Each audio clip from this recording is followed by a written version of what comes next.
Up to the sky, Christopher Daniels, Frankie Zay, collectively known as SoCal Uncensored or SCU. This is Catch, Hook, and Shoot, the worst podcast I've ever been on. Word.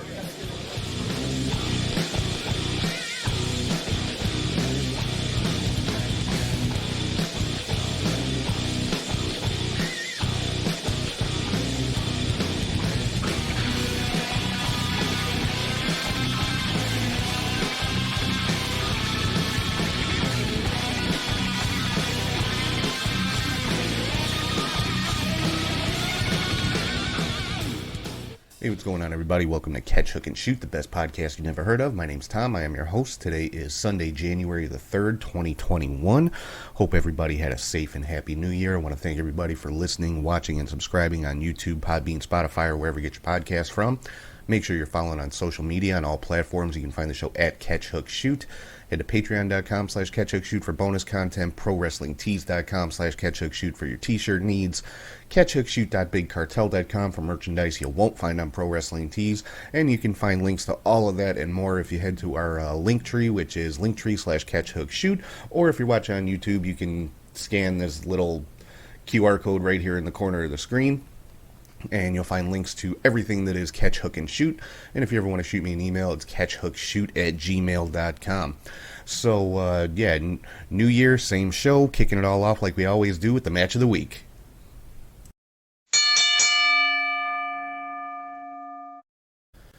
Alright, so this week's match of the week comes from AEW Dynamite, and it was the main event of the show. Cody Rhodes, Orange Cassidy, and 10 from the Dark Order taking on Team Taz.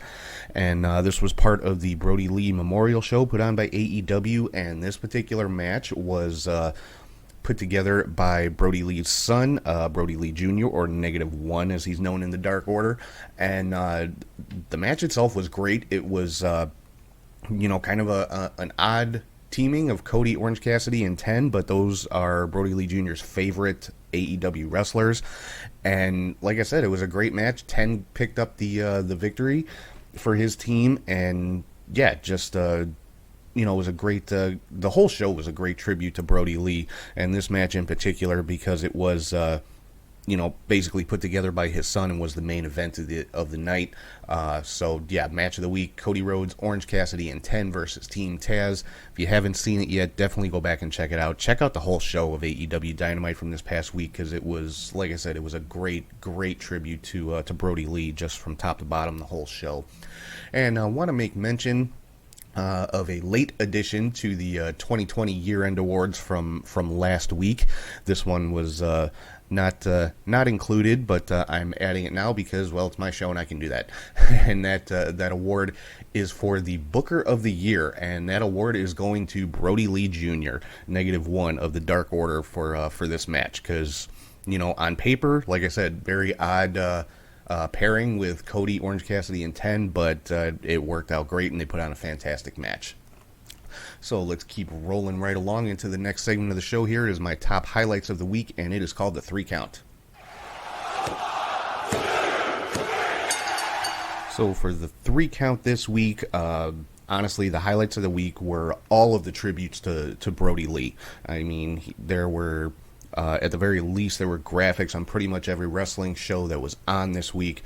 You had individual wrestlers doing their own subtle tributes to Brodie Lee, whether it was wearing armbands or emulating some of his signature moves and things like that. So that's the 3 Count, is all of the tributes to Brodie Lee. I think the whole wrestling world did a great job of honoring his memory and showing just how much he meant to everybody in pro wrestling. By all accounts, if you listen to all of the tributes and everything put out by his peers, just a wonderful human being, great husband, great father, and just an all-around, like I said, just a wonderful, wonderful person. So, that is a 3 Count for this week, is all of the tributes that we saw to Brodie Lee this week during all of the wrestling that was on TV. Pretty much. I mean, it was it was everywhere. So good on everybody involved, from WWE to MLW to especially AEW, in paying tribute to Brodie Lee. So let's move into the news and rumors for the week, starting off with Monday Night Raw. We saw a In Memory of Luke Harper graphic at the top of the show. Tom Phillips and Drew McIntyre both started off the show saying it's Monday, and you know what that means. Brodie Lee's catchphrase that he used pretty much daily on social media. So I thought that was a really, really good way to start the show. I mean, and then, moving into some of the matches that were going on, Keith Lee picked up a victory over Sheamus, so he has earned a title match for this coming week against Drew McIntyre for the WWE Championship. Grand Metalik picked up a win over The Miz, so the Miz's bad luck streak continues. But then later on in the show, Adam Pearce returned the Money in the Bank briefcase to The Miz, basically saying that The Miz was right. It was John Morrison who cashed in, not The Miz. So the Miz once again is Mr. Money in the Bank. We saw a Alexa's Playground segment with Randy Orton, and Alexa was able to work in a subtle yeah, another catchphrase of Brodie Lee / Luke Harper in the course of that segment, which I thought was really cool. While Alexa was in the ring in Alexa's Playground, Randy Orton showed up on the big screen in the Firefly Funhouse and started tearing it up a little bit, so that prompted Alexa to challenge Orton for later on in the show, which was kind of odd. You don't see much man versus woman in WWE, if any at all. So, bit curious there. We'll get to what exactly happened with that in a couple of seconds here. We saw, Ricochet had a match against Mustafa Ali. During the entrance of Retribution, we saw T-Bar hit the signature Brodie Lee pose on the way to the ring, Ricochet using the discus clothesline in the course of the match, but Ali was able to pick up the win over Ricochet, still trying to get Ricochet to join Retribution. Ricochet still refusing, which caused him to get another beatdown. Shayna Baszler defeated Dana Brooke. Charlotte Flair defeated Nia Jax by DQ. Bobby Lashley has declared for the Royal Rumble, so has Nia Jax. Xavier Woods was wearing a Brody armband during his match. He was really the first one that you saw wearing that in WWE, and also hit the signature Harper clothesline, as Tom Phillips referred to it, the discus clothesline. But the Hurt Business was able to pick up the win over the New Day and the Hardy Bros, Jeff Hardy and Matt Riddle. And then at the end of the night, Alexa's challenge to Randy Orton ended up being Alexa, had a package at ringside, and inside that package was a can of gasoline and a box of matches, and basically goading Orton to try and set her on fire like he did to The Fiend. So, ended up with Alexa basically dousing herself in gasoline, which, yes, it was water. So many people pointing this out. Well, you're not going to have someone douse themselves with real gasoline. Come on, guys, it's a TV show. Give it a break. But, it got the point across. You understood the meaning of it. People are just being nitpicky about this. But, Alexa dousing herself with a can of gasoline, and the show was left on a bit of a cliffhanger, which is interesting, with a tight shot of Randy Orton standing there holding a lit match, and then the show fades to black. So we're left wondering what happened to Alexa, and I guess we'll find out tomorrow night on Monday Night Raw, which is also Legends Night, so we'll see the return of some WWE legends, Hulk Hogan, Ric Flair, The Big Show, among a lot of others. One of the interesting names that's been put out there for Legends Night is Carlito. Now, with MVP returning at the beginning of this year, it'll be interesting to see if this is a one-off for Carlito, or if he'll be making his return to WWE as well. Obviously, we'll find out.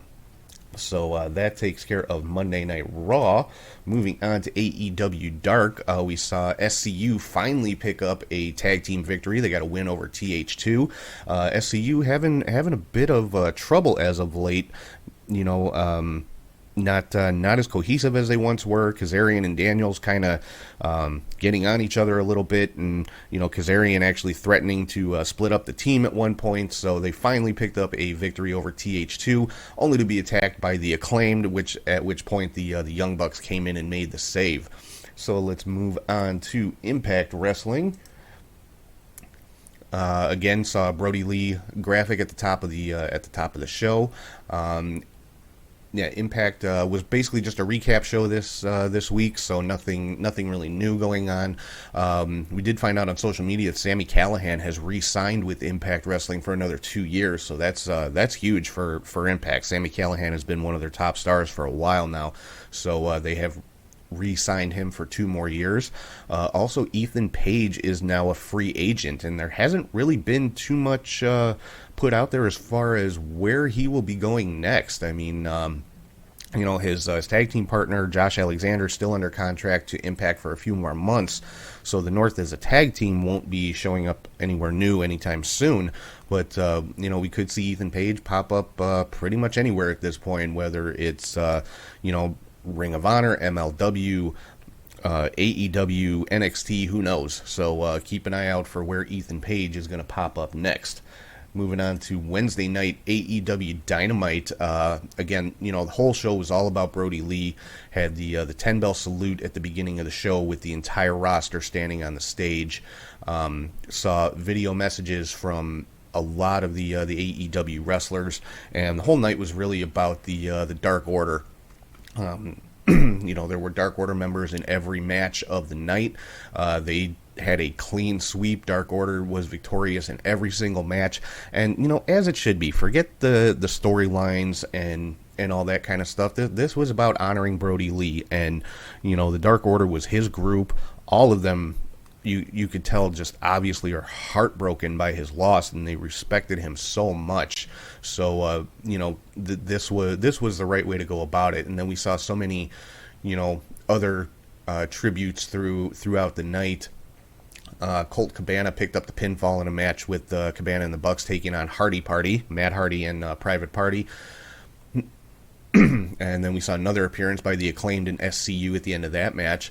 Lance Archer came out wearing the Luke Harper type wrestling gear, the jeans and the white tank top, like Brodie Lee used to wear in WWE. I thought that was a cool little nod by Lance Archer. And in that match, Evil Uno picked up the pinfall. It was Archer, Uno, and Stu Grayson taking on Eddie Kingston, the Butcher, and the Blade. And we actually saw Jake the Snake Roberts get a little bit physical, hitting Eddie Kingston with his short arm clothesline. So that was really cool. I popped really hard for that one. I love Jake the Snake Roberts. Then we saw another 6-man tag team match with Hangman Adam Page, John Silver, and Alex Reynolds taking on MJF, Santana, and Ortiz. At the beginning of this match, we saw Reynolds and Silver throwing papers at Santana and Ortiz. And if you watch Being the Elite, that was kind of Brodie Lee's thing, was throwing papers at members of the Dark Order who got under his skin. So that was very, very cool. And in the course of this match, we saw a surprise appearance by Eric Redbeard, formerly known as Eric Rowan in WWE, Brodie Lee's tag team partner in the Bludgeon Brothers. Came out and chased Wardlow to the back as Wardlow was trying to interfere in the match. And John Silver picked up the pinfall in this one. And a really, really cool spot during this match was MJF outside the ring kind of getting in the face of Brodie Lee Jr., pulled off his Dark Order mask and talking some trash to him, turned his back, and when he turned back around, Brodie Lee Jr. blasted him in the head with a kendo stick, which was really cool getting him involved like that. Just a really, really awesome spot. And then another tag team match. Anna Jay of the Dark Order and Ty Conti picked up the win over Britt Baker and Penelope Ford. I already talked about the main event. 10, Cody and Orange Cassidy defeating Team Taz, so the Dark Order did have a clean sweep. At the end of the main event, we saw Team Taz kind of jump on Cody and Orange Cassidy, and that's when we saw the appearance of Darby Allin and Sting coming out together through the same entrance in the arena. So interesting to see what's going on here. So is Sting kind of like Darby Allin's mentor now, or exactly what's going on with this one? I'm curious to see where this is going to go. Then after the main event, we had another tribute to Brodie Lee. His family was brought out, his wife, Brodie Lee Jr., as well as 10 accompanying them back out to the ring. Brodie Lee Jr. left Brodie's boots in the center of the ring, which is, symbolic of a wrestler's career ending. And in this case, unfortunately, Brodie Lee passing away. And Tony Khan did something very, very cool. Took the TNT Championship, not a replica, not some knockoff, the actual TNT Championship belt, and presented it to Brodie Lee Jr. and declared him the TNT Champion for life. And now, according to Tony Schiavone, the championship itself was not retired. The TNT Championship was not retired. That particular belt, the physical belt, was retired, and there is a new one being made for Darby Allin. So Darby Allin is still the TNT champion, but that particular belt that Brodie Lee held was the first person to hold that belt, the finished belt, was given to his son, which, like I said, very cool, very classy on the part of Tony Khan and AEW. And then at the very end of the show, we saw a video tribute to Brodie Lee with just tons of pictures of him, his family, his friends in the wrestling business, including from his days in WWE. So there was some type of at least conversation between Tony Khan and Vince McMahon for AEW to be able to use pictures of WWE superstars, including one of Brodie Lee and Eric Redbeard when they were the WWE Tag Team Champions. So, and pictures of him with Bray Wyatt and Roman Reigns and Seth Rollins, and just a really, really great tribute to Brodie Lee the entire night. So let's move on to some NXT news here. Again, started off the show with a Luke Harper graphic. WWE paying tribute to Luke Harper on all of their major shows this week. Bronson Reed picked up a victory over Isaiah Swerve Scott. Swerve still showing those heel tendencies. I think it's safe to say he has turned heel at this point. It was also the year-end awards for NXT. Shotzi Blackheart won Breakout Star of the Year. Undisputed Era wins Tag Team of the Year. Io Shirai is the female competitor of the year. Adam Cole is the male competitor of the year. Finn Balor and Kyle O'Reilly's match for the NXT Championship wins for Match of the Year, and Austin Theory wins for Future Star of the Year, and Io Shirai wins for Overall Competitor of the Year. Mercedes Martinez made her return to NXT, so she is back with NXT, obviously no longer a member of Retribution. We saw another video package with Xia Li and Boa, and a little bit different feel to this one. It would appear now that they are really taking to the training / torture that they've been enduring the last several weeks, and we found out they will be returning this coming week on NXT. And interesting note I just read earlier today, WWE has filed a trademark on the term "the hand" and also the Chinese character and the Chinese word for that term. I'm assuming this is going to be the person who's kind of controlling Xia Li and Boa, so don't be surprised if that's what they're called. Let's see. We also found out the Dusty Classic Tag Team Tournament is going to be returning. So I believe they said in 2 weeks is when that would be starting. So we'll probably be finding out the teams this week. I already found out Undisputed Era is going to be represented in the tournament by Adam Cole and Roderick Strong. A little bit of a surprise. Typically the tag team for Undisputed Era is Bobby Fish and Kyle O'Reilly, but Kyle O'Reilly now going for the NXT Championship, and so the tag team representing Undisputed Era is Adam Cole and Roderick Strong, so I'm looking forward to that one. Pete Dunne picked up a win over Roderick Strong this week, and then had a bit of a confrontation backstage with Finn Balor, and I think that's definitely a match that everybody would love to see, is Pete Dunne versus Finn Balor for the NXT title. So they're kind of planting the seeds for that one. We saw Finn Balor cutting a promo in the ring about Kyle O'Reilly.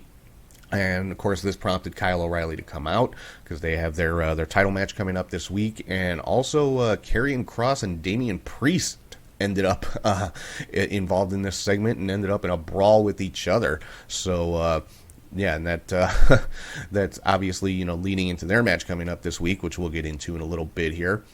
And in the main event, Johnny Gargano was able to break the so-called Gargano curse and retain the North American Championship against Leon Ruff. So moving into some MLW news here, there was no new episode of Fusion this week. It was kind of just a countdown show to their Kings of Colosseum event coming up, but they did post a 10-bell for Brodie Lee, which I thought was very classy on their part. It's posted on their YouTube channel if you'd like to check that out. Moving into Ring of Honor, they had their Christmas surprise 10-man tag team match. Very entertaining match. The captains of the teams were Jay and Mark Briscoe on opposing sides, and they basically chose their partners by opening Christmas packages with, the names inside. So Jay Briscoe ended up with Flip Gordon, Brawler Malonis, John Walters, and PCO, and they were victorious over Mark Briscoe, the Beer City Bruiser, Dak Draper, Tracy Williams, and Dalton Castle. Some NXT UK news. NXT UK this week, again, like Impact, was just kind of a recap show, but we did find out that Ben Carter will be making his NXT debut this coming week, so I'm really looking forward to that. Can't wait to see what Ben Carter is going to be doing in NXT UK. Obviously, I've called some of his matches at Warrior Wrestling. Fantastic in-ring talent, and cannot wait to see him make his in-ring debut with NXT UK, but this coming week he will be debuting on Noam Dar's Supernova Sessions talk segment. So, but if you've never seen Ben Carter before, definitely check out NXT UK. You will not be disappointed. So moving on to SmackDown, again, we saw the same Luke Harper graphic at the top of the show. Like I said, WWE honoring Brodie Lee, on all of their major shows, which very classy move on WWE's part. Saw Roman Reigns cutting a promo in the ring. Of course, Kevin Owens came out, made his presence felt, and challenged Jey Uso for later on in the night. Originally was refused by Roman Reigns, but the match was made by Adam Pearce. Saw a tag team match with Apollo and Big E defeating Sami Zayn and Baron Corbin. Big E, like Xavier Woods, wearing a Brodie armband. And in a promo after the match, which I thought was really, really cool, made mentions of Rochester, which is Brodie Lee's hometown, Rochester, New York. And, talking about fans that he's met, he dropped the names Amanda and Nolan, which is Brodie Lee's wife and his youngest son. And also mentioned the Toronto Maple Leafs, which was Brodie Lee's favorite hockey team. So just an awesome, just bevy of tributes there by Big E. It was really, really cool. And we also found out Big E will be defending the Intercontinental title next week against Apollo Crews, who is his partner this week. So that should be a great match between those two guys. Let's see. Bayley and Sasha Banks also both wearing Brodie armbands during their match. Was Sasha and Bianca Belair taking on Bayley and Carmella. Carmella got a pinfall over Sasha Banks in this match, so they're definitely continuing the Carmella and Sasha storyline here. Also saw the return of Sonya Deville in a backstage segment, and it was confirmed that she is back on SmackDown, so would expect to see her back in the ring relatively shortly here. Then we saw Dolph Ziggler and Bobby Roode with just a vicious attack on the Street Profits, showing a lot of aggression, which I like. There was so long there that Ziggler and Roode were kind of an afterthought, almost turning into a comedy gimmick, and but showing a lot more seriousness, a lot more aggression. So I'm liking the current state of Ziggler and Bobby Roode. Hopefully, it continues that way. Cesaro and Daniel Bryan. Also wearing the Brodie armbands during their match. And, Bryan and Otis picked up a win over Cesaro and Nakamura. And the main event was supposed to be Kevin Owens versus Jey Uso, and it ended up turning into a vicious beatdown of Kevin Owens by Jey Uso and Roman Reigns, throwing him off of one of the tiers of the Thunderdome through a table. So I'll say it again. I'm loving heel Roman Reigns. He's playing the part perfectly. That's the best way that I can put it. Getting into 205 Live here. In case you guys haven't noticed, I am trying to cover every single wrestling show that takes place during the week, because I kind of got away from that last year, so I'm trying to get back into that. So, I am covering NXT UK, 205 Live. I'll be covering, main event whenever there's new episodes. There was no new episode this week. So, but yeah, 205 Live again. And I wish I hadn't gotten away from it, because 205 Live has some really, really good matches with some WWE stars that you don't see on other shows. Like Mansoor picked up a win over Jake Atlas, and Mansoor right now is on, I want to say it was a 36 match win streak going back to 2020. So, and great match between Mansoor and Jake Atlas, and a nice six-man tag team match with Everrise and Kurt Stallion taking on the Bollywood Boys and Arya Davari. So if you're like me, you haven't checked out 205 Live in a while, go back, give it a look. It was two awesome matches on this show. So definitely check out 205 Live. And moving into a little bit of NWA news here, we found out Zicky Dice, former NWA TV champion, is now a free agent. So wouldn't surprise me to see him pop up somewhere else. I think a good fit for Zicky Dice would actually be Impact. I just think that's where his personality would work best. So, but who knows? He could pop up pretty much anywhere. I mean, a lot of former NWA guys have made their way to AEW, so he may end up there as well. We'll have to see. Wouldn't surprise me to see him show up on Dark at some point in the near future, so we'll have to keep an eye on that. And some miscellaneous news here. Brian Pillman Jr. has vacated the OVW Heavyweight Championship, citing his his obligations to AEW. So it's looking more and more like Pillman will be signing with AEW full-time once his MLW contract is up, which is, according to Fightful.com, is imminent, is that contract ending. Some other notable free agents coming up in 2021 is Tanahashi and Ibushi from New Japan. Now, I don't expect to see either one of these guys move anywhere. I would say more than likely they would re-sign with New Japan if they haven't already. Some other notable names: Taya Valkyrie. Wouldn't surprise me to see her pop up in WWE with John Morrison.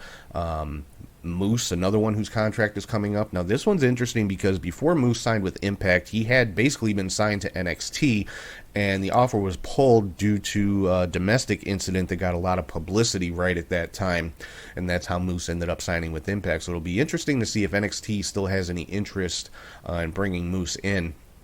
Some other Impact names that contracts are coming up in the next couple of months. Rosemary. I think Rosemary would be a great fit in AEW, honestly, especially with, I'd love to see a rivalry with her and Abaddon. Willie Mack and Rich Swann. I wouldn't expect to see them move on from Impact Wrestling. They both had really good runs there. I don't think that they would be moving anywhere, but who knows. And Jordan Grace, another one whose contract is coming up relatively soon. Now, she is one I would really like to see go to AEW to kind of give their women's division a boost. So we'll have to see where Jordan Grace is going to end up, if anywhere. I mean, there's always a possibility that all these people re-sign with their current companies, and that's that. So let's get into some previews of what's coming up this week. A lot of big events coming up. First and foremost is Wrestle Kingdom coming up on January 4th and 5th for New Japan. Night 1, we've got a New Japan Rumble to determine who's going to challenge for the Provisional King of Pro Wrestling trophy on Night 2. Hiromu Takahashi taking on El Phantasmo to determine the challenger for the IWGP Junior Heavyweight Championship. The Dangerous Trekkers, Tai Chi and Zack Sabre Jr. defending the IWGP Tag Team titles against Guerrillas of Destiny. I expect Guerrillas of Destiny to win this match, and then you are going to see Bullet Club and former Bullet Club just basically owning tag team wrestling across the board. I mean, you'll have Guerrillas of Destiny in New Japan, you've got the Good Brothers in Impact, and you've got the Young Bucks in AEW.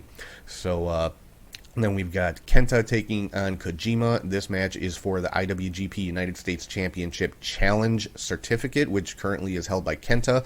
Now, the IWGP US Champion, of course, is Jon Moxley. Obviously, he's not going to be at Wrestle Kingdom, but the winner of this match gets the next title shot. Then we've got Hiroshi Tanahashi taking on Great Okan. Kazuchika Okada taking on Will Ospreay. That match is going to be insane. I honestly probably not probably, two of the best wrestlers in the world right now. So that match is just going to be all kinds of crazy. And then Tetsuya Naito defending the IWGP Heavyweight and Intercontinental Championships against Kota Ibushi.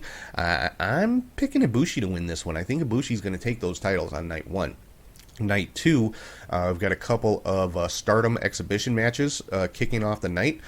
Queen's Quest taking on Donna Del Mondo, and then another one, Mayu Iwatani and Tam Nakano, again taking on Donna Del Mondo.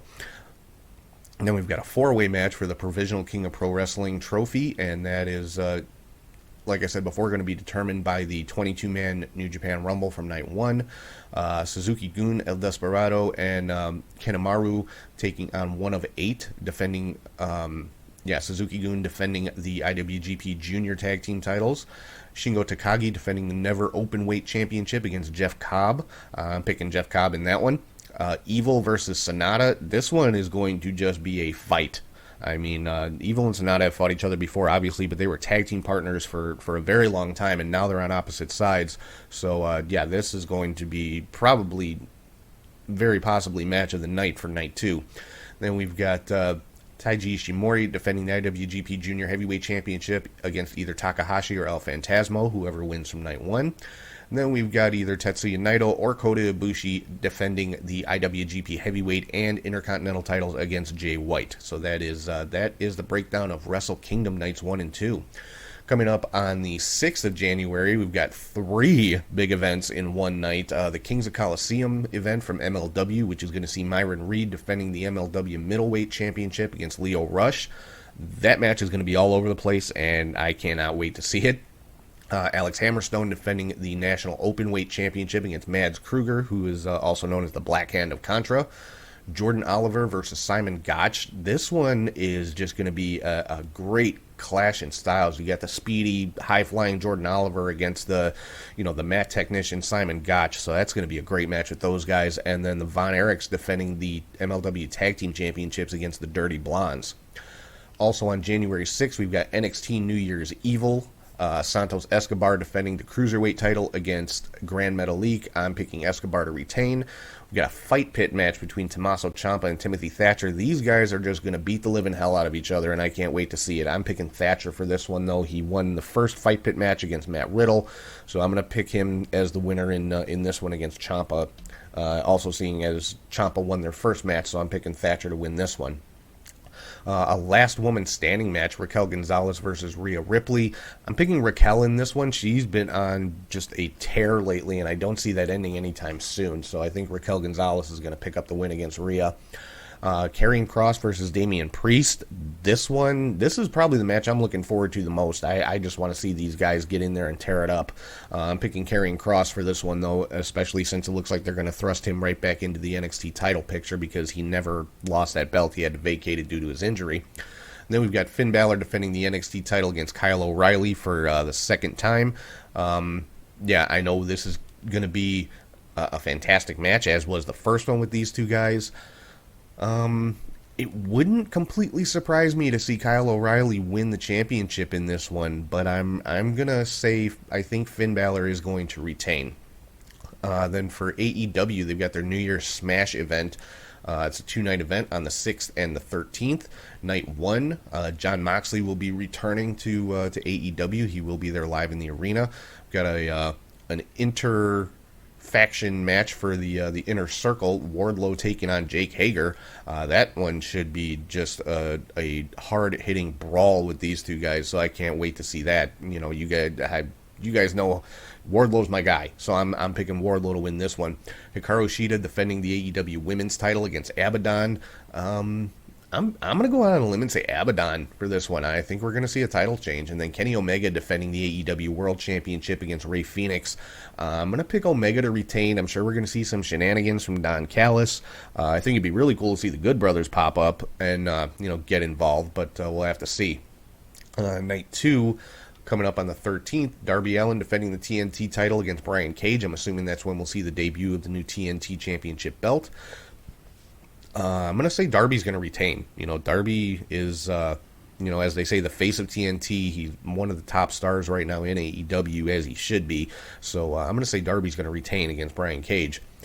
Cody Rhodes taking on Matt Sydal, and FTR finally taking on the Jurassic Express after what seems like weeks of just back and forth between those two teams.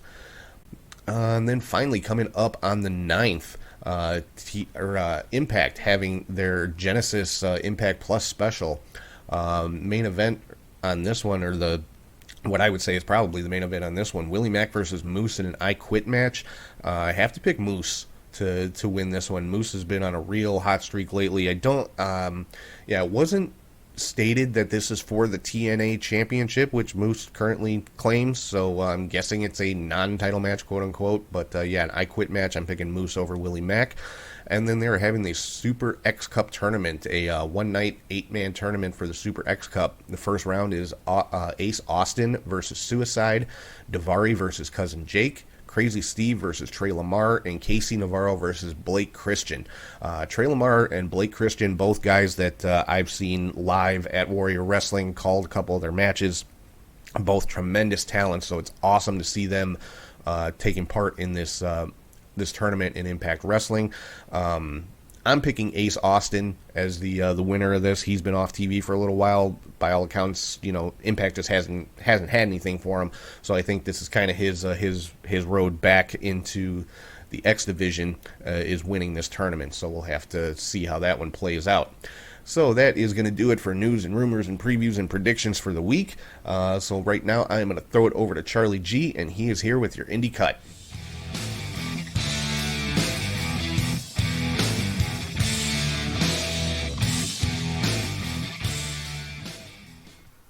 Thank you, Tom, and hey there, Happy New Year, wrestling friends. I am Charlie G with your Indie Cut.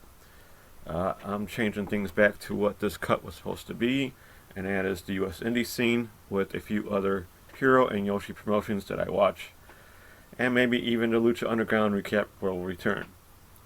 I just took on too much and wasn't enjoying wrestling, so I will still say when shows were, with title matches and changes, well-known names and such. Hope you all don't mind.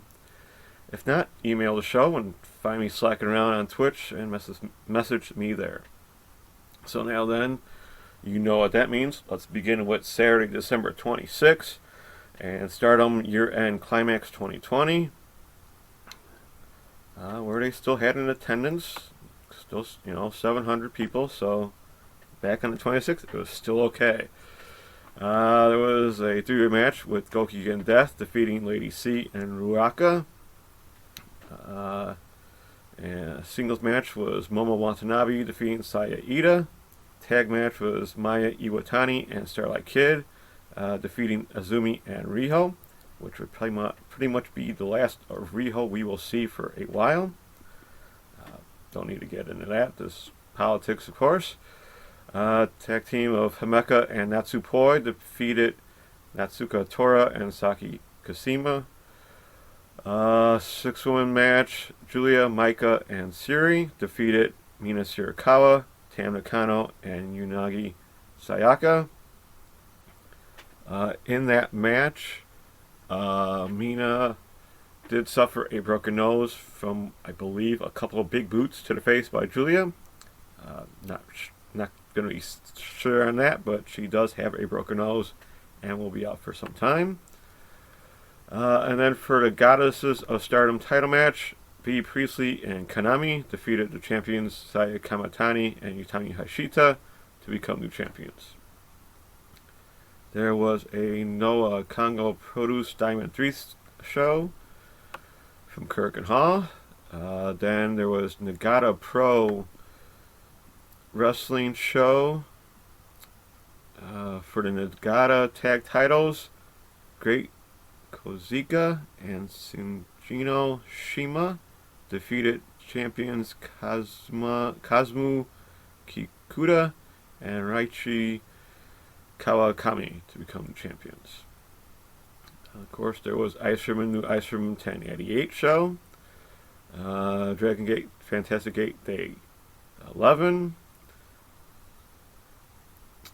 Where Diamante Kai and Kazuma Sakamoto defeated Dragon Kid, Mandy Rio, and Ultimo Dragon. Then we move to Victoria, Australia for Professional Championship Wrestling Ignition, where they had Summer Series Cup matches, so no need to get into that. ICW Fight Club 151 with their Lionheart League matches on WWE Network. We move here to the States. Wrestle Club Free For All from Caldwell, Idaho. Haven't said that in a while. So Jonathan Monroe defeated Ultimo Action Panquito. And in a four-way match, Brad Zane defeated Jay Cruz, Marcus Anderson, and Mega Masca. Then to Metroplex Wrestling Frozen from Bedford, Texas. And I believe on the 26th it was kind of frozen there in Texas, so it meant well. For their Metroplex tag titles, champions Ryan Remington and Tommy Becker defeated Eric Parable and made like champion. Erica Torres defeated Liva La Vida Loca.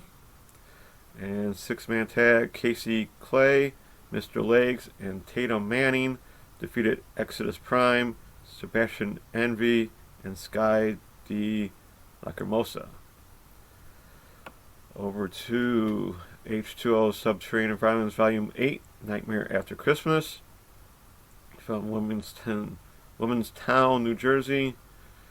For the ISW Undisputed King of Crazy Title Santa's Leftover Match, champion Tara Calloway defeated Kit Osborne. For the Hybrid title, champion Frankie Picard defeated Mouse. For the Danny Havoc Hardcore title, champion Bam Sullivan defeated Connor Claxton, Sean Henderson, and Schlack. For the H2O Tag title, Austin Luke and Marcus Mathers defeated champions Bruce Gray and Tyler Vox to become the champion. And H2O Heavyweight title, champion Ron Mathis defeated Mitch Fallon. Down to Anarchy Wrestling, Anarchy Hardcore Hell 2020 from Cornelia, Georgia. For the television title, Nick Halen defeated champion Tyler Culprit by DQ. In the Landmark Heritage title, champion Scott Mason defeated Azrael. In the Anarchy Tag titles, Bill Barons and Matthew Hankins defeated champions Ben Buchanan and Griff Garrison to become new champions. And for the Anarchy Heavyweight title, champion Shane Marks defeated Logan Creed. To Sunday, December 27th, 01 No Bowling show took place. Wave Thanksgiving Bye Bye 2020 show took place, where the Wave tag title, Mio Momono and Yumi Oka, who are champions, defeated Hibiki and Sari, so she's still in Wave Wrestling. And for the Regina D Wave title, Sakura Hiroto defeated champion Nagasi Naziki to become the champion. Then on to Ryu Kaiju Dragon Pro Wrestling. First tag team champion tournament finals. In the tournament final match, it was Hibiscus Mill and Van Vert Jack defeating Guru Kun Mask and Siri Joe to become new champions. There was a Pure J 2020 Final Battle show. Nothing really. There was no championship match in that. Ice Room and New Ice Room 1089 in Skip City took place. Dragon Gate, Fantastic Gate 2020, Day 12. Where BB Hulk, Diamante, and Eita defeated Masaki Machizuki, Super Shiso, and Ultimo Dragon. Then in the DDT DOU Grand Prix 2020, the final, for the KO'd six-man tag title, champions Akito, Kazuki Hirata, and Shota defeated Mei Mao, Shuma Katsumata, and Yuki Uno. And in the Grand Prix 2021 final match, Jun Akiyama defeated Kensuke Takashita. Over to Rev Pro Epic Encounters 7 on Twitch and YouTube, so look that up if you wish. For the SWE World Heavyweight Title Tournaments matches, I'll just go through the victories. Dan Maloney, Ricky Knight Jr., Screwface Ahmed, Charlie Sterling, all won their matches. And a tag match, it was Giselle Shaw and Jamie Hayter, who actually did finally wrestle, defeated Sky Smithson and Jan Phoenix. Back here in the States for SMTF Pro Wrestling. For the Team Vision Dojo Rookie title match, champion Tone Hero defeated Ian Vescalar. For the SCW Florida Heavyweight title, champion Dean James defeated Chungus. For the AWA Florida Tag Team titles, Adam Vale and Brian Atomic defeated champions Jason Rance and Deon James, along with Nick Quiones and Rip Ruiz to become the champions. Then to Atlanta Wrestling Entertainment Show of the Year 7. In a best 2 out of 3 falls match, Shug D defeated Alexander James 2 falls to 1.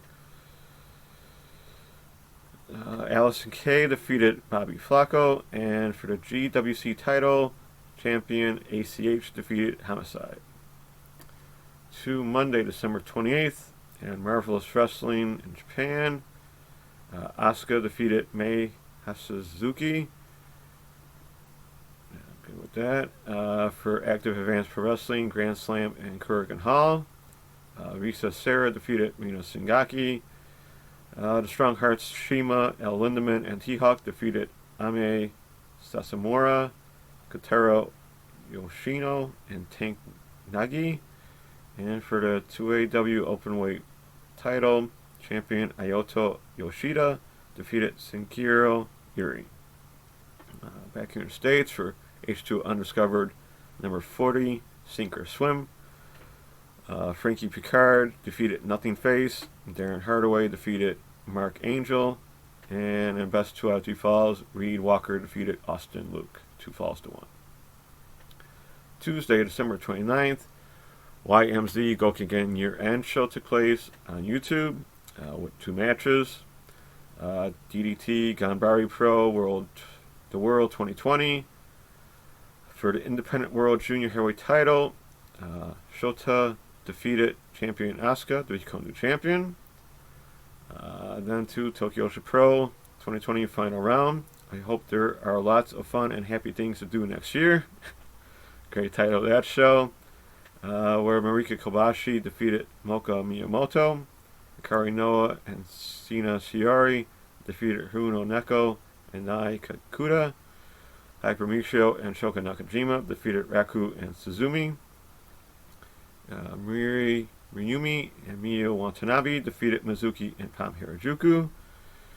And then in a best 2 out of 3 falls 8-woman tag match, Mihiro Kiru, Maki Ito, Rika Tatsumi, and Yuki Kamafuki defeated the Bakarasa sisters, Ndoki Tenma, and Yuki Ono, Miyo Yamashita, and Yuka Sakazaki 2 falls to 1. Good show. Check that out. You know where. Wednesday, December 30th, Oz Academy, the end of the year show. Aja Kong defeated Rina Singaki. Siri defeated Shiri Onuyu. So Shiri's also in Oz Academy. In Oz Academy tag title match, Keiho Kobayashi and Kakira Sakaguchi defeated champions Okino and Sonoko Kato to become the champions. And for the Oz Academy Openweight title, champion Miyumi Ozaki defeated Hirio Matsumoto. Gotta Move Choco Pro 75 on YouTube took place with 3 matches. Actress Girls Act 49, where they had AWG Tag Title Tournament semifinal match with Maika Ozuki and Tai Hanma defeating Hikari, Shimizu, and Saki. Back here in the States, Limitless The Road Season 2, Episode 11. From Maine, TJ Crawford defeated Zachary Pierre Below. In an Anything Goes match, Nick Stapp defeated Jeremy Leary. Champ Matthews and Connor Murphy defeated Chris Ben and Logan Black. And Divine defeated Travis Huckabee. On to Thursday, December 31st, New Year's Eve.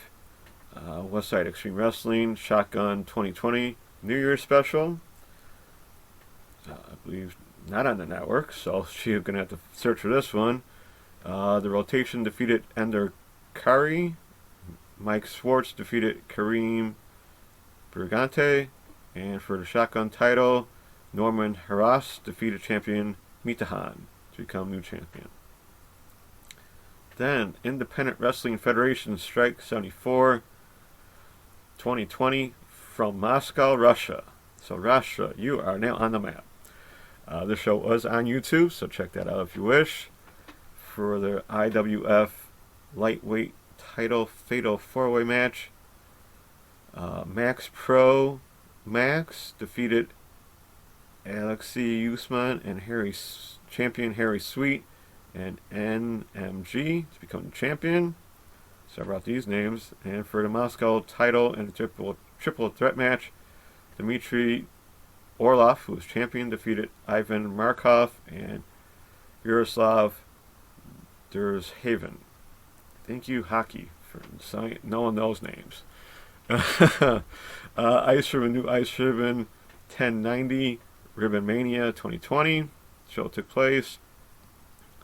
For the Fantastic Ice title death match, champion Risa Serra defeated Akane Fujita. International Ribbon Tag Title match, Maika Ozaki and Maya Ukai defeated champions Hiragi Kurumi and Moki Miyagi to become the champions. And the Ice Infinity title match, champion Susie Suzuki defeated Sari Oni.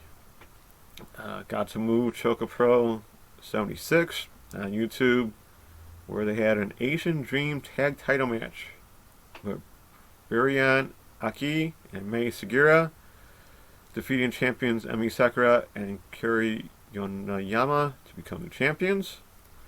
World Women Pro Wrestling Diana show took place on YouTube with the matches. Then a DDT Big Japan Pro Wrestling Joint Show Shuffle Tag Tournament. This was an interesting show. I did watch this after all. Fluorescent Light Tube Death Match. Raiju Ito defeated Shuma Katsumata. That was a match. That was a wild match. And then for the Toshiwashi, Shuffle Tag Tournament final match, Hiroshima and Yuji Okabayashi defeated Yasufumi Nakanoi and Yuki Uno.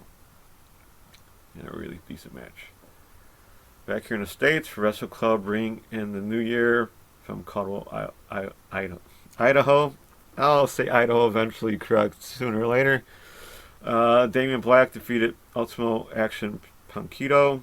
Steve Super Bistio defeated James Grimm. Jonathan Monroe defeated Marcus Anderson. And for the Wrestle Club Potato Bowl title best 3 falls, no DQ match, champion Jay Cruz defeated Brad Zane. Then Paradigm Pro Wrestling UWFI Rules Contender Series 2. Matthew Justice defeated Robin Martyr. Flash Thompson defeated Jeffrey John. Aaron Williams defeated Ron Matthias. And Bobby Beverly defeated Miles Morales. And then to something I finally watched, GCW and Hybrid Good Riddance pre-show, free and live on YouTube. So Trey Lamar defeated Levi Everett. The One Called Manders defeated Alice Taylor. And in a relaxed rules match, Holiday defeated Willow Nightingale. Then for the GCW Good Riddance main show, Joshua Bishop and Matthew Justice teamed to defeat KTB. Took on KTB and Shane Mercer in a double pinfall. Yeah, okay. That was lackluster. Treehouse Lee defeated Saive Al-Sabah. Atticus Kogar defeated Elena Black, who was back after a back concussion. So nice to see her back in action. Lee Moriarty defeated Calvin Tankman. In a deathmatch, Slack defeated the One Called Manders. Jordan Oliver defeated ACH. A really good match there. Then in a six-way match, Chris Dickinson defeated Alley Cat, Blake Christian, Cole Radrick, Effie, and Mance Warner.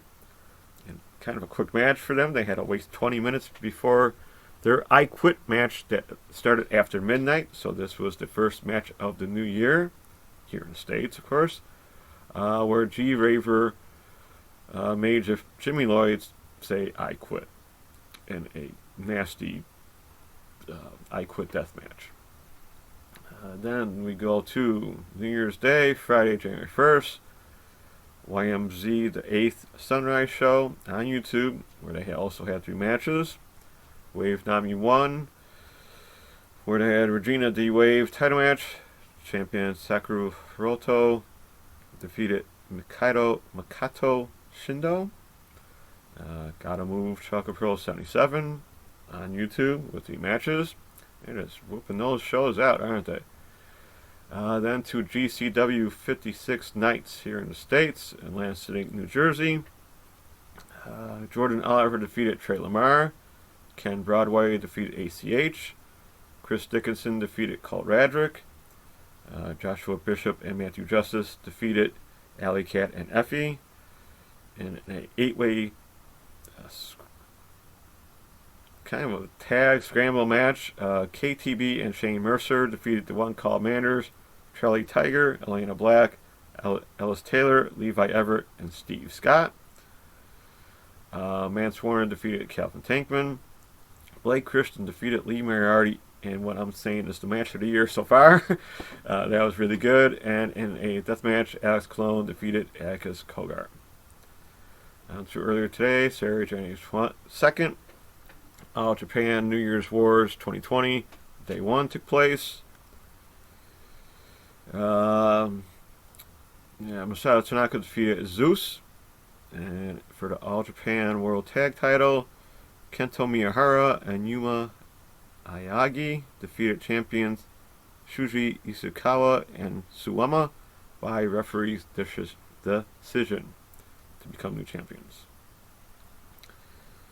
On to some news. GCW will be doing a live and free 24-hour fundraiser show starting on January 29th at 7 p.m. Central Time to January 30th, 7 Central Time. Yes, GCW is going to do a 24-hour show. I don't know how this is going to be done, but details are still to come.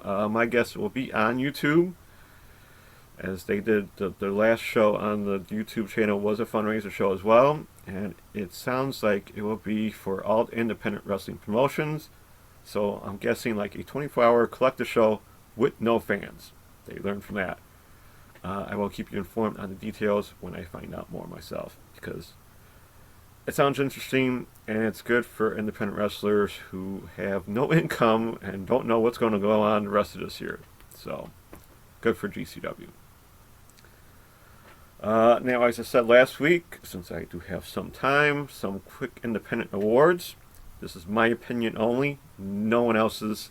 So, you don't have to care if I, can hate me or not like them if you like. I left out the Warrior Wrestling shows since I'm sure Tom did that, and it's not fair, to everyone else. So, Male Wrestler of the Year is Brian Pillman Jr. since he won about 4 championships in about 5 or 6 independent companies. So good for him. I think he did what he intended to do. Female Wrestler of the Year, I still believe, is Kylie Ray. For what I believe, she got her smile back. Obviously, she did lose it. She was on top of the world, all over the place, and she seemed happy for the most part. So she is still my Female Wrestler of the Year. Breakout Male Wrestlers, I couldn't pick one. So it's Blake Christian, Lee Moriarty, and Ben Carter. Blake got noticed all over the place. Got New Japan, Black Club Flow, Warrior Wrestling, GCW. He really made his name. Lee Moriarty is the one who it will be the breakout guy coming this year for sure. I'm pretty sure of that. And then Ben Carter for his 5 matches and got signed to NXTUK, which I heard his debut might be happening on January 7th. So check that show out if you wish. Breakout Female Wrestler is only Elena Black, 19 years old and doing wonderful things in the wrestling industry. Can't wait to see what this year holds. Match of the year, I have 2. It was Kylie Ray versus Blake Christian for the Black Label Pro Midwest title. At Black Label Pro, we're back at Wrestler's Story from August 22nd. And then Joey Janela versus Leo Rush, GCW Homecoming Weekend, Day 2, July 26th. That was just an awesome match all around. Then I guess I should say my Puro and Yoshi awards. So Male Wrestler of the Year is Tatsuya Endo. Female Wrestler of the Year was Julia. To me, I think she just stood out more than most. Breakout Male, Shuma Katsumata. I really just had to pick someone, and I thought he was the guy. Breakout Female Talent, I'm picking Azumi and Mizuki. They really stepped up their game and got championship opportunities. Azumi is still a champion, so this year should bring better things, I believe. And in matches of the year, hard to pick this one, so I went with Utami Hayashita versus Mayu Iwatani from World of Stardom for the World of Stardom title from Stardom's Sendai Cinderella on November 15th. And then it was Mizuki versus Yuka Sakazaki for the Princess of Princess title from Wrestle Princess November 7th. And then bear with me, it was Hiromu Takahashi and Will Ospreay for the junior title and Wrestle Kingdom Day 1 on January 4th. Yes, that match still stood out to me to this day, and start the year with that. And so hope Wrestle Kingdom this year, which is Sunday and Monday, will be just as good. So check that out if you can. I also want to thank DJ Ansi, WrestleCast Radio, Stas Verens, and I don't know, I'm going to leave someone out. I'll Get the Tables for all their help during this past year, and hope to continue our friendship in this coming year. So check those YouTube, Twitch streams out for them, because they're the best. That's a wrap for me. Till next time with more indie shows from around the wrestling world. Don't forget to look up those Twitch streams and YouTube channels for other wrestling content. Thank you for watching or listening. Hope you enjoyed the cut. Keep safe, take care, and be kind, everyone. Back to you, Tom. All right, thank you very much, Charlie. So let's keep rolling right along into the next segment here where I get to play Armchair Promoter, and we are starting a brand new tournament this week, and it is called the Fantasy Booker.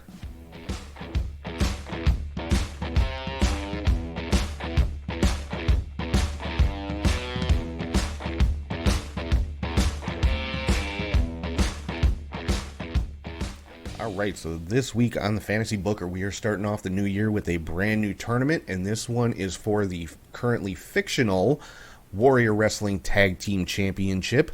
I put together a little 8-team tournament here with some teams that I think epitomize what Warrior Wrestling is all about, and you'll find out who those teams are as the next couple of weeks go by. And in this the first match of the first round, we have the Rascals, Desmond Xavier and Zachary Wentz, taking on Isaias Velasquez and Kylie Ray.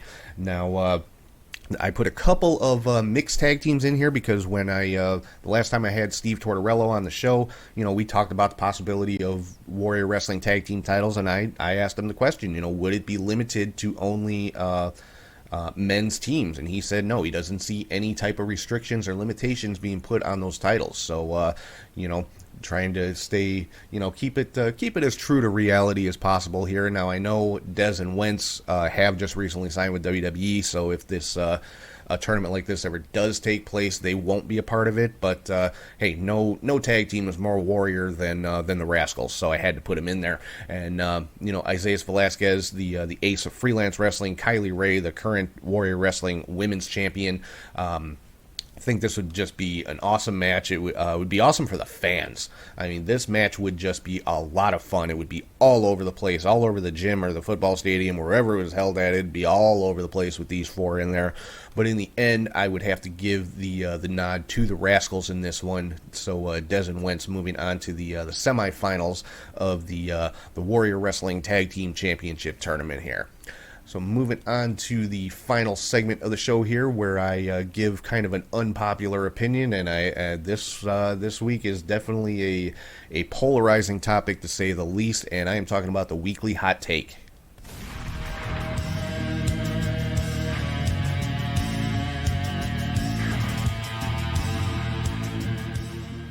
All right, so my hot take this week is this: WWE did plenty and did enough to honor Brodie Lee, Luke Harper, Jon Huber, whatever you want to call them. There were so many fans complaining, WWE should have done more, they should have had a 10 bell, they should have had all the guys on the stage, and blah, blah, blah, blah, blah, blah, blah. Just, seriously, I don't understand why people endeavor to find something to bitch and moan about. I don't think any of these people took into consideration, maybe, just maybe, WWE was trying to be considerate and allow AEW to have the spotlight for the tribute to Brodie Lee, as it should have been, because that is where Brodie Lee currently worked.